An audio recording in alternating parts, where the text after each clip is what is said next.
अनोखा विवाह, एक शादी ऐसी भी। बदनसीब नेहा 3 साल की थी जब मधु, नेहा की माँ, 2 जुड़वां बच्चों को जन्म देने के साथ ही स्वर्ग सिधार गई। माँ की गोद क्या छूटी, नेहा की कभी न ख़त्म होने वाली बदनसीब के दिन शुरू हो गए। वह वही नेहा थी, अपने मम्मी पापा की दुलारी, पाँव में पायल पहने अपने नन्हे पैरों से भागकर पापा के पैरों को पकड़कर लिपट जाती। मम्मी दुलार कर कर के खाना खिलाती, कभी चिड़िया दिखाती तो कभी कहानियाँ सुनाती, तरह तरह से बहलाती, तब नेहा खाना खाती। मधु की 13वीं तक तो सबने नेहा को हाथों में लिया। बेचारी बिन माँ के बच्चों को क्या होगा, सब रिश्तेदार सहानुभूति दिखाते।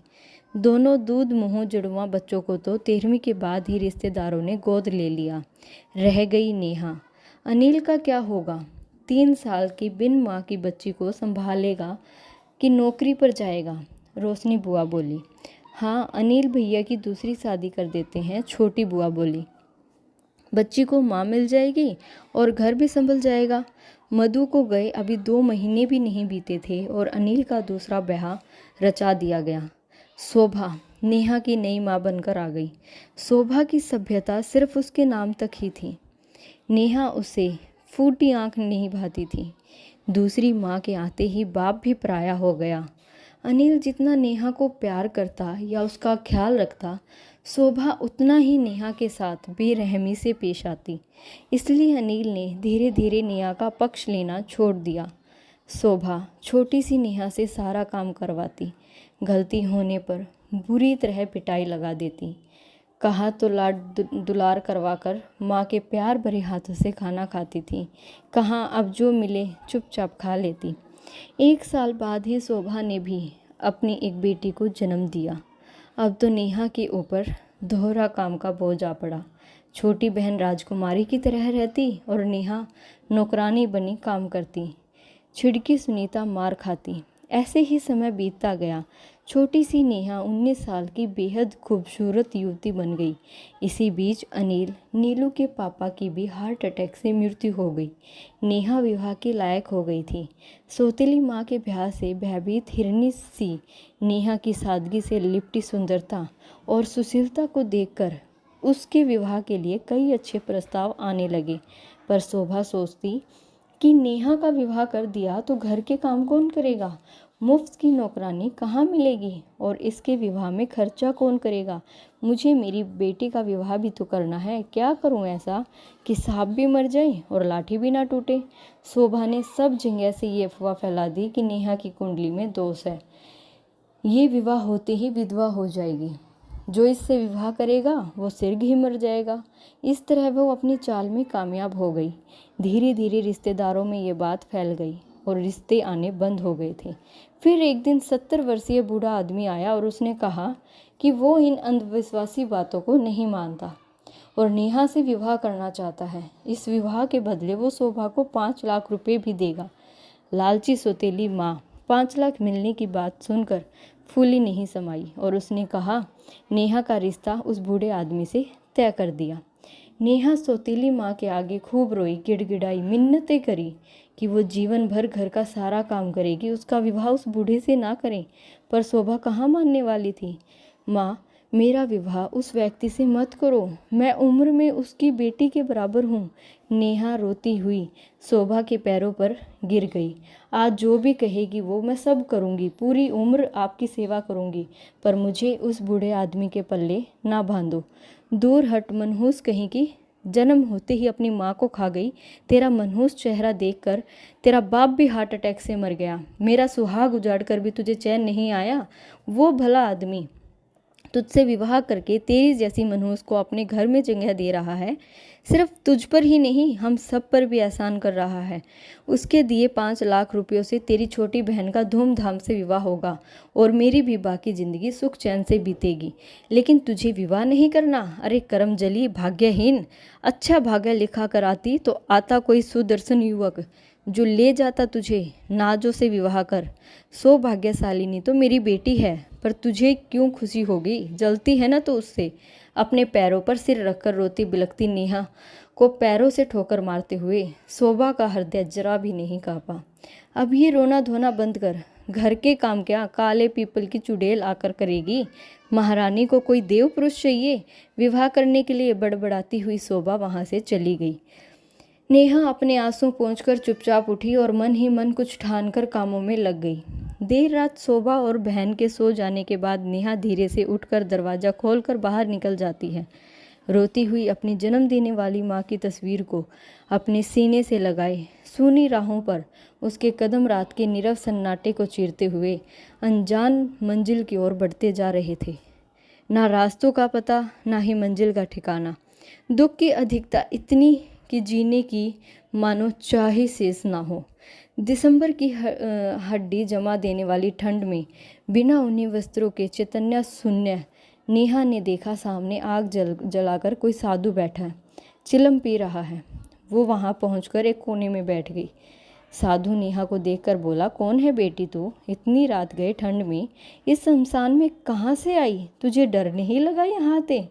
बाबा, घर से निकली तो मुझे भी नहीं पता कि मैं कहाँ जा रही हूँ। बस चलती चली गई जहाँ कदम ले गई, और यह शमशान तक कैसे पहुँच गई ये मुझे भी ज्ञात नहीं। रही बात डर की, तो मृत इंसानों से ज़्यादा डरावने तो जीवित इंसान होते हैं जो जीते जी ही मार देते हैं। मैं भी जीवित हूँ किंतु मृत समान ही हूँ। सिसकियों के बीच नेहा बोली, बेटी ऊपर वाले पर भरोसा रखो, वो कभी किसी के साथ अन्याय नहीं करता। नेहा की दुख भरी कहानी सुनकर साधु बोला, तू अपनी मर्जी से यहाँ नहीं आई, तुझे यहाँ लाने वाला वही सबका मालिक है। मैं एक अघोरी बाबा हूँ, मेरा कोई ठिकाना नहीं, कभी यहाँ तो कभी वहाँ। मैं तो तेरा दुख दूर करूँगा, तू चिंता मत कर और उस आदमी से खुशी खुशी विवाह कर जिससे तेरी सौतेली माँ ने पसंद किया।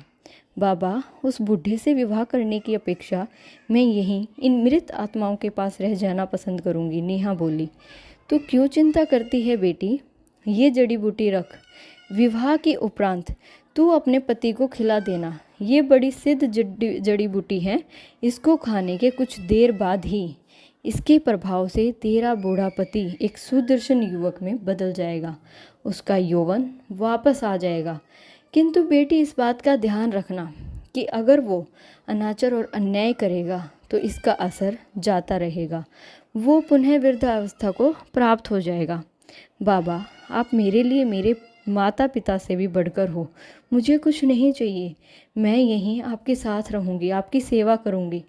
नेहा ने बाबा से जड़ी बूटी लेकर उनके चरण स्पर्श करते हुए कहा, बेटी, मैं ठहरा अघोरी, माया ममता के परे, तुझे अभी जीवन जीना है, अब तू घर जा बेटी और खुश रह। अघोरी बाबा ने नेहा के सर पर आशीर्वाद का हाथ रखते हुए आंखें बंद कर कि होठों ही होठों में कुछ मंत्र बुदबुदाए और पलक झपकते ही नीलू अपने घर के बाहर खड़ी थी।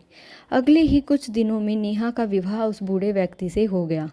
बूढ़े ने वादे के मुताबिक 5 लाख शोभा को दे दिए, जिसको पाकर शोभा खुशी से भर गई।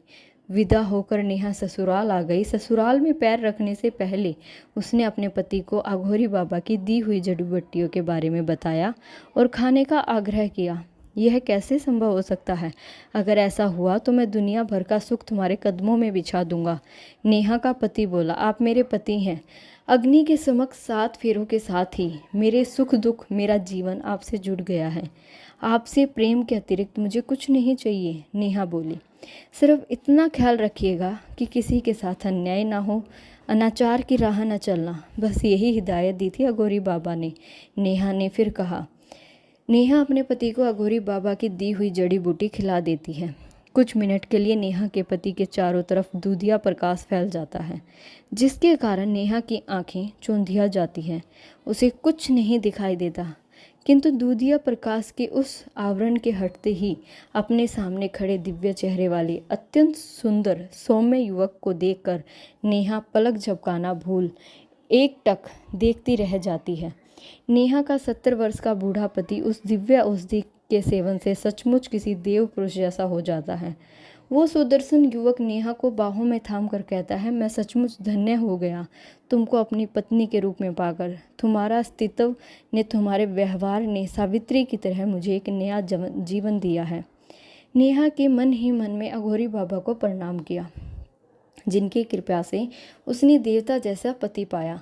सारे गांव वाले इस दिव्य चमत्कार को देखकर नेहा को किसी देवी की तरह मानने लगे। नेहा का पति उस गांव का जमींदार था, जिसने अपनी निर्दयी व्यवहार से कितने ही गरीब किसानों और मजदूरों से अंगूठा लगवाकर उनकी संपत्ति हड़पी थी। अब वो सिर्फ शरीर से ही युवा नहीं, बल्कि कर्मों से भी नेक और सहृदय बन चुका था। अघोरी बाबा की दी हुई हिदायत ने उसका हृदय पूरी तरह परिवर्तन कर दिया था। न्याय की राह पर चलकर उसने सभी बंधुआ मजदूरों और किसानों की बंधक रखी पूंजी लौटा दी। इधर शोभा ने नेहा के विवाह की एवज में 5 लाख रुपए से अपनी छोटी बेटी का विवाह एक बड़े घर में त्याग कर दिया। एक दिन नेहा के गांव से आए व्यक्ति से उसने नेहा के पति के युवा बन जाने की खबर सुनी तो उसको यकीन नहीं हुआ ऐसा भी कहीं होता है। अनपढ़ गांव वालों को तो कहानियां गढ़ने की आदत होती है। मन ही मन उसने कुछ सोचा, चलो चलकर देखती हूँ, इसी बहाने क्या पता कुछ और रुपए मिल जाए। वो नेहा के ससुराल पहुंची तो घर के दरवाजे पर अत्यंत सुदर्शन युवक ने उसके चरण छूकर उसका स्वागत किया। आहा, कितना सुंदर युवक है, अमीर भी दिखता है। देखूं, पता करके कौन है तो छुटकी का रिश्ता वहां से तोड़कर इससे कर दूं। शोभा का कुटिल दिमाग चला। नेहा, देखो कौन आया है, उस युवक ने पुकारा। अरे माँ, आप कब आई? आप हमको खबर कर देती तो हम खुद लेने आ जाते आपको। नेहा सौतेली माँ को देखकर खुशी से बोली। शोभा की नज़रें नेहा को ऊपर से नीचे तक तोल रही थी। कितने भारी जेवरात पहने हैं इस मनुष्य ने, साड़ी तो देखो कितनी कीमती है। भाग्य खुल गया करमजली का, तेरा तो विवाह के बाद खूब रूप निखर आया है। नेहा मन ही मन कुड़ती हुई शोभा ने शब्दों में मिश्री घोलते हुए कहा, जरा जवाई जी को तो बुला, कहाँ है, मिल लूँ उनसे भी।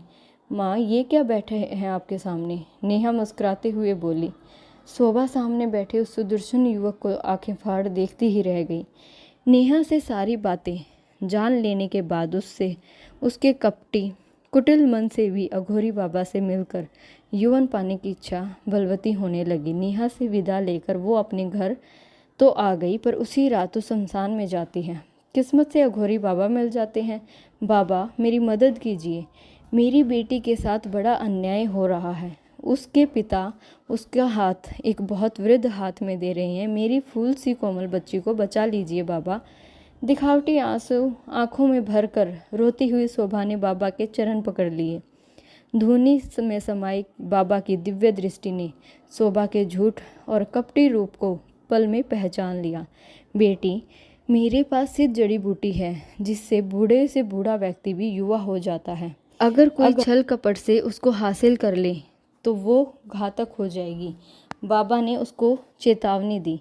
शोभा पर यौवन का लालच हावी था। विनाश काल विपरीत बुद्धि की दशा में उसने उचित अनुचित सब बिसरा दिया। बाबा, मेरी बेटी का जीवन आपके हाथों में है, उसे बचा लीजिए। बेटी, मेरी बातों का ध्यान रहे, बुरी नीयत से इसका उपयोग संकट में डाल देगा। शोभा की असलियत जानते हुए बाबा ने उसे वो जड़ी बूटी दे दी और वहाँ से चले गए। शोभा खुशी से दौड़ती घर आई और जड़ी बूटी खाने ही वाली थी कि उसके मन में विचार आया कि पहले छुटकी का विवाह कर दूं, फिर इसे खाकर रूपवती बन चीर यौवन को प्राप्त कर किसी धनी और सुंदर पुरुष से विवाह करूंगी और सुखी जीवन बताऊंगी। छुटकी का विवाह कर उसको विदा करते ही शोभा ने जल्दी से उस दिव्य जड़ी बूटी को खा लिया। कुछ ही देर में उसके पास काले धुएं का बादल छा गया। उस काली धुंध के छटते ये क्या, शोभा का पूरा शरीर झुर्रियों से भर गया। सन जैसे सफ़ेद बाल, झुकी हुई कमर। शोभा की उम्र 60 वर्ष से 90 वर्ष की हो गई थी। अपनी ये दशा देख वो चिल्लाती हुई भागी, पर उम्र की अधिकता ने उसके घुटनों को जकड़ लिया। वो दर्द से कर्राती हुई वहीं गिर पड़ी। उसकी चीख पुकार सुनकर लोग भागे आए। उसकी ये दशा देखकर हैरान रह गई। कोई मुझे पास वाले शमशान में उस बाबा के पास ले चलो। अघोरी बाबा की चेतावनी याद आते ही शोभा लोगों से गिड़गिड़ाती हुई बोली, कोई मेरी बेटी शोभा को बुला दो, मैंने उसके साथ बहुत अन्याय किया है। रोती रही शोभा की विनती सुनकर एक व्यक्ति उसको लेकर शमशान पहुंचा, किंतु अघोरी बाबा तो वहां से जा चुके थे। मैं नीच कपटी, मैंने नेहा के साथ बड़ा कपट किया। बाबा मुझे मेरी गलतियों की सज़ा मिल गई, मुझे मेरा शरीर लौटा दो। नेहा और छुटकी ने माँ की यह दशा देखकर उनको ले जाने की बहुत कोशिश करी, डॉक्टर को भी दिखाया, किंतु शोभा अपना मानसिक संतुलन खो चुकी थी। वो बस पागलों के समान मुझे माफ़ कर दो, मुझे मेरा शरीर लौटा दो, यही बोलती रही। यहाँ से वहाँ उसी शमशान में घूमा करती, फिर अचानक ना जाने कहाँ गायब हो गई। कहते हैं कुछ की बाबा ले गए अपने साथ, तो कुछ का कहना है मरकर उसकी आत्मा वहीं शमशान में रहती है आज भी। यह कहानी आपको कैसी लगी कृपया कमेंट करके ज़रूर बताएं और कहानी को लाइक भी कर दें, शेयर ज़रूर करें। धन्यवाद।